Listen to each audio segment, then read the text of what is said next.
એટલે માતા પિતા ખાલી આટલું જ ધ્યાન રાખે તો 50% પ્રોબ્લેમ આમાં જ ઓછા થઈ જાય છે. બીજું, અત્યારના સમયમાં અમે જોઈ રહ્યા છીએ કે નાના બાળકોમાં પણ દ્રષ્ટિ રિલેટેડ જે પણ સમસ્યાઓ છે એ વધી રહી છે.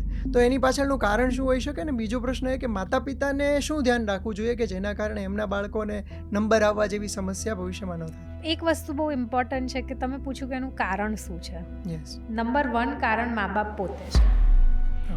બાળક જમતું નથી તો આપણે શું કરીએ છીએ? સ્ક્રીન, તું ખા, પણ તું સ્ક્રીન જોતો ખા, ટીવી જોતો ખા. બાળક રડે છે, જીદ કરે છે તો મા બાપ તરત જ મોબાઈલ આપે છે. Mobile is the biggest calamity for children. આપણા જે બાળકો છે એ મોબાઈલ ને સ્ક્રીન માટે બન્યા જ નથી.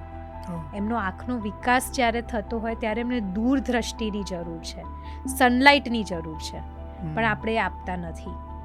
એટલે અમે જોયું છે કે બાળકોને પુઅર સનલાઇટ એટલે બહાર રમવાનું હવે ઓછું થઈ ગયું છે, દૂર જોવાનું ઓછું થઈ ગયું છે, કારણ કે સ્ક્રીન, મોબાઈલ, લેપટોપ, ટીવી આવી ગયા છે.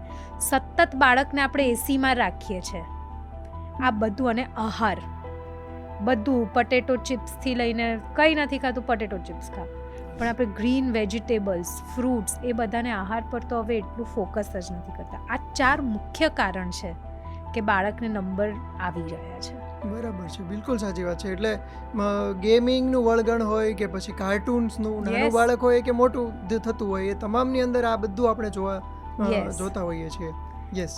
અને જેમ મેં કીધું કે માતા પિતાએ એટલું ધ્યાન રાખવાનું કે બાળકને દિવસમાં 10 મિનિટથી વધારે કોઈ પ્રકારનો સ્ક્રીન નહીં આપવો. એ લોકોને પ્રોત્સાહન કરો કે બેટા તું બહાર જા, તડકામાં જા, તું દૂરનું જો, એસીમાં ઓછું રહે, અને ગુડ ફૂડ.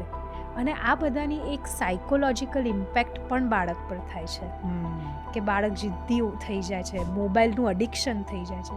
એટલે માતા પિતા ખાલી આટલું જ ધ્યાન રાખે તો 50% પ્રોબ્લેમ આમાં જ ઓછા થઈ જાય છે.